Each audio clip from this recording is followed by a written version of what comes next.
మంత్రులకు శాఖల కేటాయింపుపై సీఎం చంద్రబాబు కసరత్తు చేస్తున్నారు. 24 మందిలో 6గురికి మాత్రమే గతంలో మంత్రిగా పనిచేసిన అనుభవం ఉంది. సాయంత్రానికి శాఖల కేటాయింపు చేసే అవకాశం ఉన్నట్టుగా తెలుస్తోంది. హోం, ఇరిగేషన్, వ్యవసాయం, పట్టణాభివృద్ధి, ఆర్థిక, పరిశ్రమల శాఖలను సీనియర్లకు కేటాయించే ఛాన్స్ ఉంది. ఇక జనసేన అధినేత పవన్ కళ్యాణ్ కు డిప్యూటీ సీఎంతో పాటు కీలక శాఖలు కేటాయిస్తారని ప్రచారం జరుగుతోంది. గతంలో ఐటీ శాఖ చూసిన లోకేష్ కు తిరిగి అదే శాఖతో పాటు విద్యాశాఖ ఇస్తారని చర్చ జరుగుతోంది. ఆర్థిక శాఖను ఆనం లేదా పయ్యావులు కేటాయిస్తారని పార్టీ వర్గాల్లో చర్చ జరుగుతోంది. ఇక పట్టణాభివృద్ధి శాఖను సీఎం వద్దే ఉంచుకోవడం లేదా నారాయణకు కేటాయిస్తారని తెలుస్తోంది. మైనార్టీ సంక్షేమ శాఖను ఫరూక్ కేటాయించే ఛాన్స్ ఉంది. గిరిజన సంక్షేమ శాఖను గుమ్మడి సంధ్యారానికి ఇచ్చే అవకాశం ఉన్నట్టుగా తెలుస్తోంది. సాంఘిక సంక్షేమ శాఖను డోలా బాల వీరాంజనేయ స్వామి లేదా అనితకిస్తారని సమాచారం. గతంలో బీసీ అచ్చెన్నాయుడు, కొల్లు రవీంద్ర సంక్షేమ శాఖ బాధ్యతలు చూశారు. మైనార్టీల సంక్షేమ శాఖను ఫరూక్ కేటాయించే ఛాన్స్ ఉంది.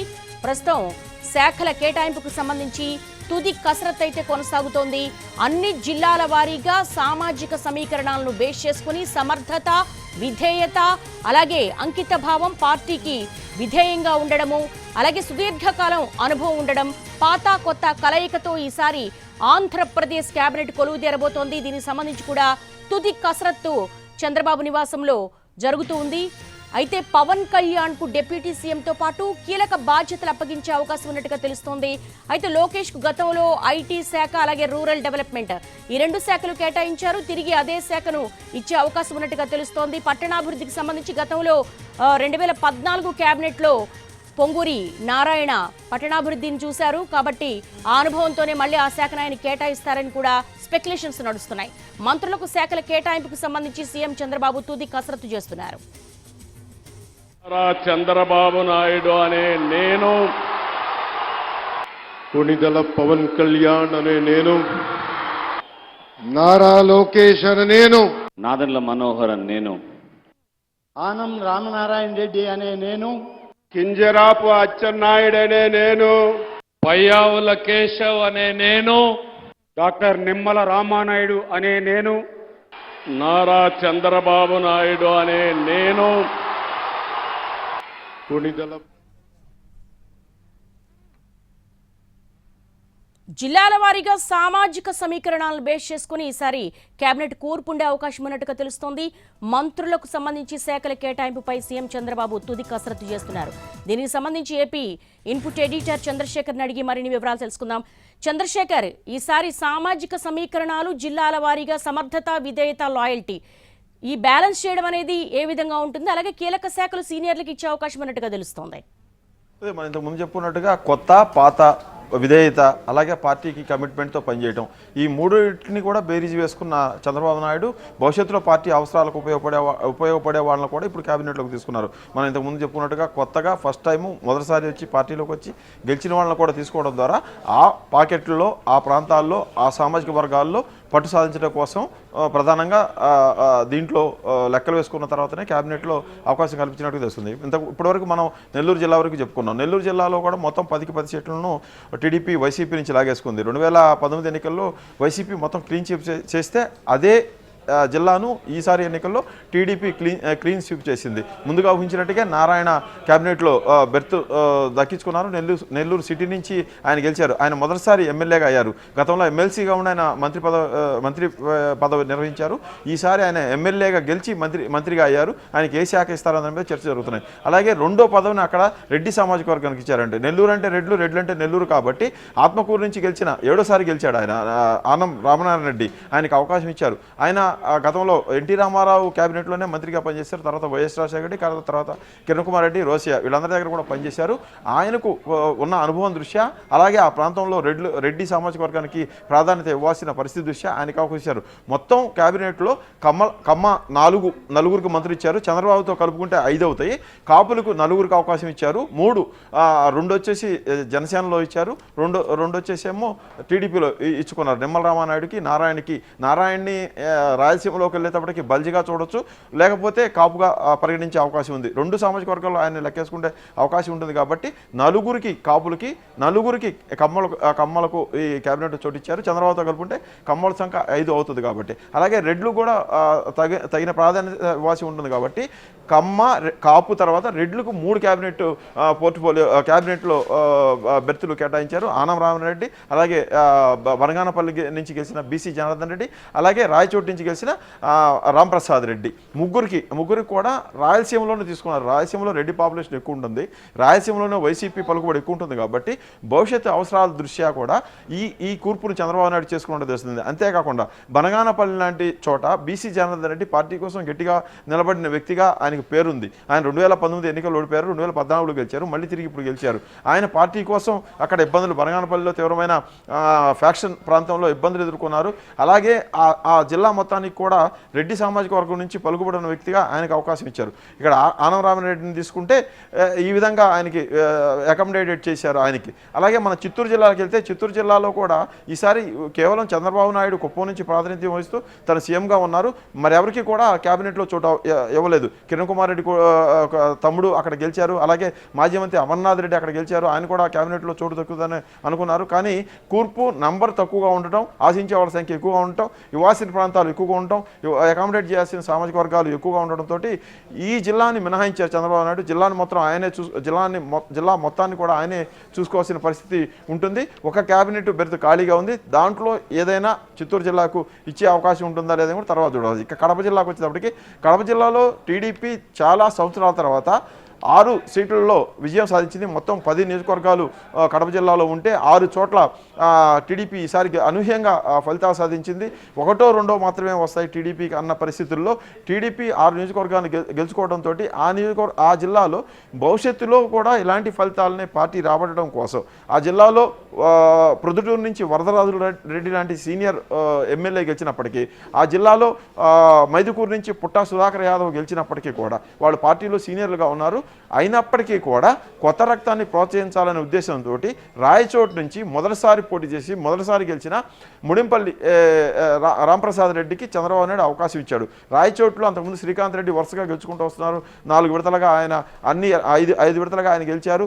అన్ని ఎన్నికల్లో అక్కడ వైసీపీదే గెలుపుగా ఉండేది. వైసీపీ కంచుకోటగా ఉంది రాయచోటి.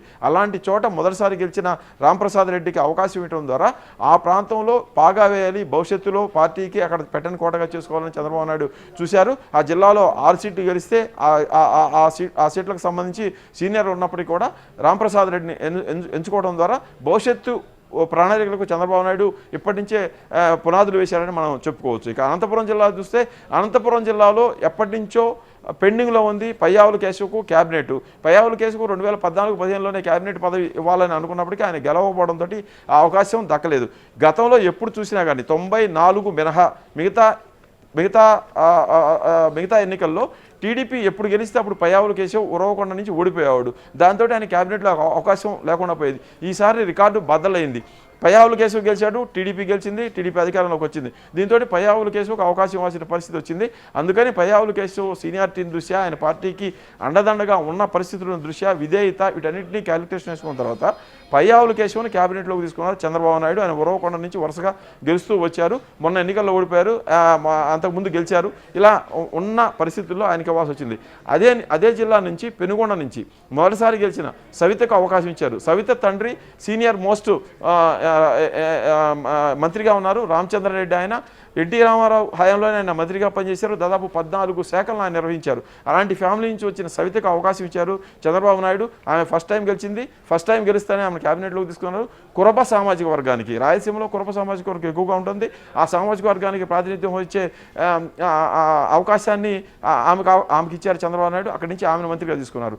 అదే జిల్లా నుంచి బీజేపీ ఎమ్మెల్యేగా ధర్మవరం నుంచి గెలిచారు సత్యకుమారు బీజేపీలో మొదటి నుంచి ఉన్నారు. ఆయన బీజేపీ మనిషి, బీజేపీలో ఎక్కువ కాలం పనిచేశారు. ఆయనకి పార్టీ మూలాల్లో ఉన్న వ్యక్తిగా పేరుంది. వాస్తవంగా రాయలసీమ జిల్లాలో బీజేపీకి 3 సీట్లు కేటాయించారు.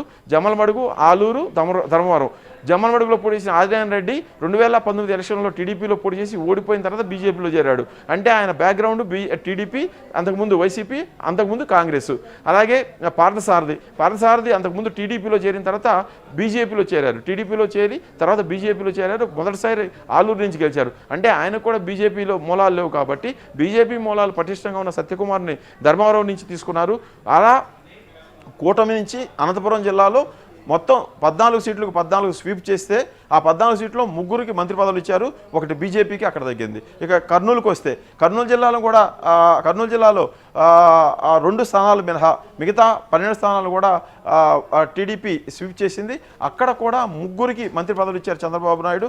వైశ్య సామాజిక వర్గం నుంచి మనం ఇంతకుముందు చెప్పుకున్నట్టుగా జగ్గయ్యపేట నుంచి శ్రీరామ్ తాతయ్య నెగ్గి ఉన్నారు. ఆయన సీనియర్ ఎమ్మెల్యే, గతంలో కూడా ఆయన ఎమ్మెల్యేగా పనిచేశారు. ఉమ్మడి రాష్ట్రంలో కూడా ఎమ్మెల్యేగా ఉన్నారు. అయితే ఇప్పుడున్న పరిస్థితుల్లో రాయలసీమలో పార్టీని నిలుపుకోవాలి, పార్టీకి పట్టు సాధించాలంటే వైశ్య సామాజిక వర్గం నుంచి గెలిచిన టీజీ భరత్కు అక్కడ ఇవ్వాలి. టీజీ వెంకటేష్ కొడుకు అయినా టీజీ భరత్కు అవకాశం ఇవ్వాలనే ఉద్దేశంతో కర్నూలు హెడ్ క్వార్టర్ నుంచి గెలిచారు. 2019 ఎన్నికల్లో ఆయన దాదాపు 5,600 ఓట్ల స్వల్ప ఓటుతో ఓడిపోయారు. టీజీ వెంకటేష్కు ఆ ప్రాంతంలో ఉన్న పట్టు, టీజీ భరత్కు ఆర్యవైశ్య కులంలో ఉన్న పట్టును దృష్టిలో పెట్టుకొని మిగతా జిల్లాలో ఒక్కొక్కటి ఇచ్చిన, చిత్తూరు జిల్లా లాంటి చోట ఒకటి కూడా ఇవ్వకపోయినా మంత్రి పదవి, అక్కడ 3 మంత్రి పదవులు ఇవ్వడానికి చంద్రబాబు నాయుడు నిర్ణయం తీసుకున్నారు. టీజీ భరత్కి కర్నూలు నుంచి క్యాబినెట్లో అవకాశం కల్పించారు, కర్నూలు హెడ్ క్వార్టర్ నుంచి. అదే జిల్లా నుంచి మనం ఇంతకుముందు చెప్పుకున్న బనగానపల్లి ఎమ్మెల్యే బీసీ జనార్దన్ రెడ్డికి అవకాశం ఇచ్చారు. ఆయన కూడా పార్టీ కోసం నిలబడ్డారు కాబట్టి. అదే జిల్లా నంద్యాల నుంచి, అంటే ఉమ్మడి జిల్లా నుంచి నంద్యాల నుంచి గెలిచిన ఫరూక్ కూడా అవకాశం ఇచ్చారు. ఎండి ఫరూక్ కూడా సుదీర్ఘకాలం పార్టీకి వెనుదన్నుగా ఉన్నారు. ఆయన ఎన్నో ఒత్తిళ్లు వచ్చినప్పుడు కూడా పార్టీని కనిపెట్టుకుని ఉన్నారు. ఆయనకు కూడా ఈ క్యాబినెట్లో అవకాశం కల్పించింది. అంటే కర్నూలు జిల్లాలో 3కి, అనంతపురం జిల్లాలో 3కి, ఈ విధంగా గుంటూరు జిల్లాలో 3 చొప్పున అవకాశం ఇచ్చుకుపోయారు చంద్రబాబు నాయుడు. ఓవరాల్గా చూసుకున్నప్పుడు పార్టీకి విధేయతగా ఉండే వాళ్ళని ఒక పక్క చూసుకున్నారు. అలాగే పార్టీలో సీనియర్గా ఉన్నప్పటికీ వాళ్ళు మంత్రి పదవులకి ఎలిజిబుల్ అయినప్పటికీ కూడా భవిష్యత్తు అవసరాల దృష్ట్యా వాళ్ళందరూ కూడా పక్కన పెట్టే పరిస్థితి కూడా కనిపిస్తూ ఉంది. మనం గుంటూరు జిల్లాను చూసుకుంటే గుంటూరు జిల్లాలో ధూళిపాల నరేంద్ర 6 సార్లు ఆయన ఎమ్మెల్యేగా గెలిచిన పరిస్థితి ఉంది. ధూళిపాల నరేంద్ర పోయినసారి ఆయన ఓడిపోయారు. మొన్న 2019 ఎన్నికల్లో ఫస్ట్ టైం ఆయన ఓడిపోయారు. అంతకుముందు ఎప్పుడు కూడా ఆయన పోటీ చేసిన దగ్గర నుంచి ఓడిపోలేదు. అలాంటి ధూళిపాల నరేంద్రకు ఖచ్చితంగా క్యాబినెట్లో ప్లేస్ ఉంటుంది, క్యాబినెట్లో ప్లేసు దొరుకుతుందని అనుకున్నారు. అయితే ఈసారి ఆ అవకాశం ఆయనకు రాలేదు. ఈసారి కూడా ఆయన పక్కన పెట్టారు. అలాగే ఈ మధ్య టీడీపీలో చేరి సత్యనపల్లి నుంచి అంబటి రాంబాబును ఓడించి గెలిచిన కన్నా లక్ష్మణ్ ఆయన కూడా అవకాశం ఉంటుందన్నారు. ఆయన కూడా అవకాశం దొరకలేదు. గత క్యాబినెట్లో అంటే 2019-24 ముందు, అంటే 14-19 మధ్య చిలకలూరుపేటలో గెలిచి మంత్రిగా ఉన్న పత్తి పుల్లారావు కూడా ఈసారి అవకాశం ఇస్తారనుకున్నారు. ఆయన కూడా రాలేదు. అలాగే గుంటూరు జిల్లా, పాత గుంటూరు జిల్లా వినుకొండ నుంచి వరుసగా గెలుస్తూ వచ్చిన జీవి ఆంజనేయులు కూడా ఈసారి క్యాబినెట్లో చోటు ఉంటుందని ఆయన లెక్కలేసుకున్నారు. ఆయన కూడా అవకాశం లేదు. గురిజాల నుంచి ఎరపతిరేని శ్రీనివాసరావు, ఆయన కూడా సీనియర్ మోస్ట్ ఎమ్మెల్యేగా ఉన్నారు. ఉమ్మడి రాష్ట్రంలో కూడా ఆయన ఎమ్మెల్యేగా పనిచేశారు. ఆయన కూడా వైసీపీ నుంచి తీవ్రమైన ఇబ్బందులు, కేసులు కూడా ఎదుర్కొన్నారు. ఆయన కూడా అవకాశం ఇస్తారు పల్నాడు నుంచి అనుకున్నారు. ఆయన కూడా అవకాశం రాలేదు. అంటే ఎంతమంది సీనియర్లు ఉన్నప్పటికీ కూడా పార్టీ భవిష్యత్తు అవసరాలు ఇప్పుడు ఉమ్మడిగా కూటమి పోటీ చేసింది కాబట్టి ఆ కూటమిలో కూడా కొన్ని బెర్తులు 4 ఇచ్చినప్పటికీ కూడా కూటమిలో 4 బెర్తులు ఇవ్వడం అంటే ఆ 4 బెర్తుల్లో అవకాశాలను టీడీపీ పక్కన పెట్టేసుకోవడం కాబట్టి ఆ దృష్ట్యా ఈ లెక్కలన్నీ కూడా చంద్రబాబు నాయుడు వేసుకున్నారు. కొత్త టీంని ఆయన తయారు చేసుకుంటా ఉన్నారు.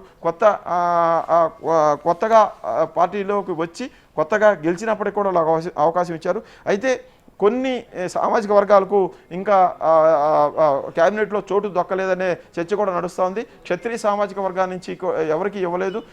పోయినసారి కూడా రెండోసారి మంత్రివర్గ విస్తరణ చేసిన తర్వాత జగన్మోహన్ రెడ్డి క్షత్రియ సామాజిక వర్గానికి అప్పటి వరకు ఉన్న ఆచండి నుంచి కలిసిన రంగనాథరాజు ఉంటే ఆయన పక్కన పెట్టేశారు. ఆ తర్వాత ఎవరికి కూడా ఆయన అవకాశం ఇవ్వలేదు. ఈ ఎన్నికల్లో ఉండి నుంచి గెలిచిన రఘురామకృష్ణరాజుకు అవకాశం ఇస్తారనేది చర్చ జరిగింది. అయితే ఆయనకు అవకాశం రాలేదు. ఎందుకు క్షత్రియులకు అవకాశం ఇవ్వలేదు చంద్రబాబు నాయుడు? వాళ్ళకి మరొక, అంటే క్యాబినెట్కు సమానమైన మరొక పదవి ఇవ్వాలనే ఆలోచనలో చంద్రబాబు నాయుడు ఏమైనా ఉన్నారా లేదా అనేది కూడా చూడాల్సింది. అలాగే చేనేత సామాజిక వర్గానికి కూడా క్యాబినెట్లో చోటు దొరకనే పరిస్థితి మనం చూస్తూ ఉన్నాము. ఇంతకుముందు చెప్పిన కాళింగలు, ఉత్తరాంధ్రలో కాళింగ సామాజిక వర్గం ఎక్కువగా ఉంటుంది. వాళ్ళు ఎక్కువగా ప్రభావితం చేయగల సామాజిక వర్గం. వాళ్ళకు కూడా ఈ క్యాబినెట్లో చోటు దక్కలేదు. అలాగే ఈ పదవులు పోతే కీలకమైన పదవులు ఇంకొన్ని ఉన్నాయి. స్పీకర్ పదవి ఇవ్వాల్సి ఉంది. స్పీకర్ పదవికి చంద్రబాబు నాయుడు ఎవరిని ఎంచుకుంటారనేది కూడా చర్చ జరుగుతుంది. అయ్యన్న పాత్రుడు సుదీర్ఘంగా అనుభవం ఉన్న వ్యక్తి. అయ్యన్న పాత్రుడికి అవకాశం ఇస్తారా, లేకపోతే బుచ్చి చౌదరికి అవకాశం ఇస్తారా, లేకపోతే మనం ఇంతకుముందు చెప్పుకున్నట్టుగా క్షత్రియ సామాజిక వర్గానికి క్యాబినెట్ ఇవ్వలేదు కాబట్టి అదే సామాజిక వర్గం నుంచి గెలిచి వచ్చిన ఉండి నుంచి గెలిచిన రఘురామకృష్ణరాజుకి అవకాశం ఇస్తారా అనే చర్చ కూడా నడుస్తుంది. అన్నిటికీ మించి మనం ఇంతకుముందు చెప్పుకున్నట్టుగా బొత్స సత్యనారాయణను ఓడించిన, చీపురుపల్లిలో ఓడించిన కళా వెంకట్రావుకు అవకాశం ఇస్తారా అనే చర్చ కూడా నడుస్తుంది. మొన్న ఎన్నికల్లో ఆముదాలవాసు నుంచి గెలిచిన తమ్మినేని సీతారాంకి స్పీకర్ పదవిని అవకాశం ఇచ్చింది వైసీపీ. అయితే మళ్ళీ ఉత్తరాంధ్రకే స్పీకర్ పదవిని చంద్రబాబు నాయుడు ఇవ్వడానికి చూస్తారా లేదా అనే చర్చ కూడా నడుస్తుంది. మొత్తానికి పార్టీ కూడా అర్థం చేసుకుంది. 134 మంది గెలిచిన టీడీపీలో చాలామంది మంత్రి పదవులకు అర్హులైన వాళ్ళు, ఆశించే వాళ్ళు ఉన్నప్పటికీ కూడా ఉన్న పదవుల సంఖ్య 25. ఆ 25లో మిగతా 2 పార్టీలకు పంచాల్సిన పరిస్థితి ఉంది కాబట్టి అటు ఆ బెర్తులన్నిటి కూడా అడ్జస్ట్ చేసుకుంటూ కూర్పు చేశారు.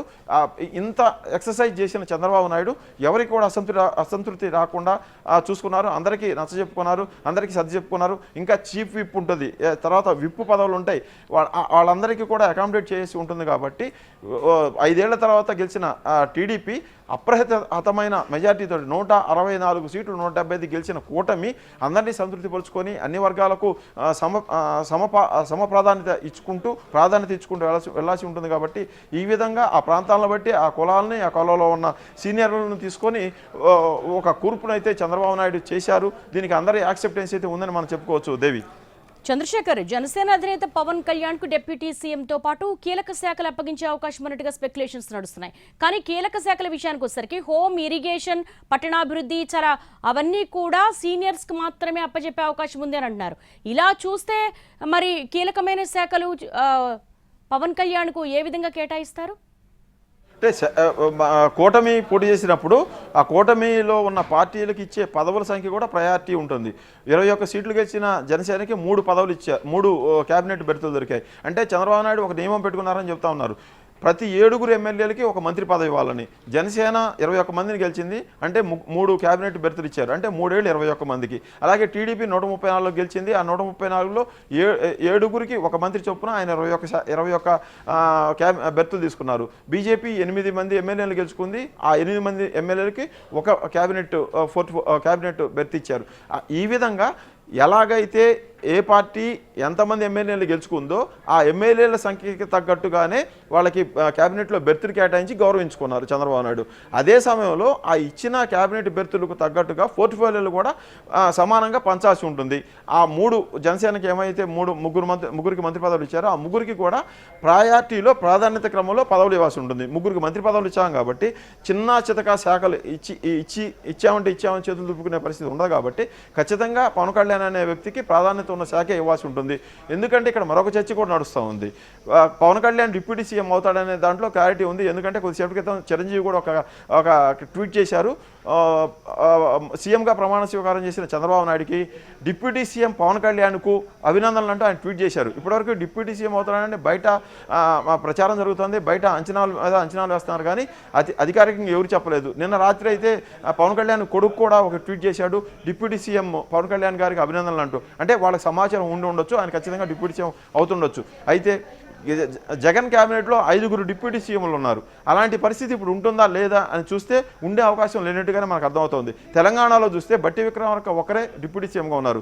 రేవంత్ రెడ్డి 2-3 డిప్యూటీ సీఎంలు ఇవ్వాలని ఆలోచన చేసినప్పటికీ కూడా డిప్యూటీ సీఎంకు తగిన ప్రాధాన్యత ఉంది, డిప్యూటీ సీఎం గౌరవప్రదమైన వ్యక్తిగా ఉన్నారు, వ్యక్తికే ఈ పదవి ఇచ్చారు అని చెప్పాలంటే ఖచ్చితంగా ఆ పదవి ఒకటే ఉండాలి, కానీ అందరికీ పంచేదిలాగా, కనపడిన వాళ్ళందరికీ ఇచ్చేదిలాగా ఉండకూడదని ఒక చర్చ అయితే అప్పుడు నడిచింది. బట్టి విక్రమార్క పట్టి మరి డిప్యూటీ సీఎం తను ఒక్కడే ఉండేలాగా పార్టీ అధిష్టాన్ని ఒప్పించుకున్నారు, సీఎంను ఒప్పించుకున్నారు. ఇదే పరిస్థితి అక్కడ పవన్ కళ్యాణ్ కూడా కోరుకుంటున్నట్టుగా తెలుస్తోంది. దానికి చంద్రబాబు నాయుడు కూడా అంగీకరించినట్టుగా చెప్తా ఉన్నారు. ఎందుకంటే ఒకడే సీఎం ఉంటారు, ఇంకొకరే డిప్యూటీ సీఎం ఉంటారు, కాబట్టి వాళ్ళిద్దరికీ ప్రాధాన్యత ఉంటుంది 1-2 ప్లేస్లో. అందుకోసమని ఈ విధంగా ఆయనకి ఇచ్చే అవకాశం ఉందని చెప్తున్నారు. ఇక శాఖల విషయంలో వస్తే కాసేపట్లో జియో వచ్చే అవకాశం ఉంది. ఎవరికి ఏ శాఖ వస్తుంది, ఏ పార్టీకి ఏ శాఖ ఇస్తారు, ఆ శాఖ ఒక ప్రయారిటీ ఏంటి అనేది మనకు అర్థమయ్యే అవకాశం ఉంటుంది. దేవి, all right, thanks for the live updates Chandrasekhar. ఈసారి 2024 ఆంధ్రప్రదేశ్ డ్రీమ్ 3 మహిళలకు కూడా చోటు లభించింది. సామాజిక సమీకరణాలు, జిల్లాల వారీగా seniority, sincerity, loyalty, at the same time కొత్త వారికి కూడా ఆయా నియోజకవర్గాలకు సంబంధించి వైసీపీ కంచుకోటలను బద్దలు కొట్టి సీనియర్స్ను కూడా ఓడించిన కొత్త వారికి కూడా పెద్దపీట వేయడం జరిగింది. మంత్రులకు సంబంధించిన శాఖల కేటాయింపుకు సంబంధించి సీఎం చంద్రబాబు తుది కసరత్తు చేస్తూ ఉన్నారు.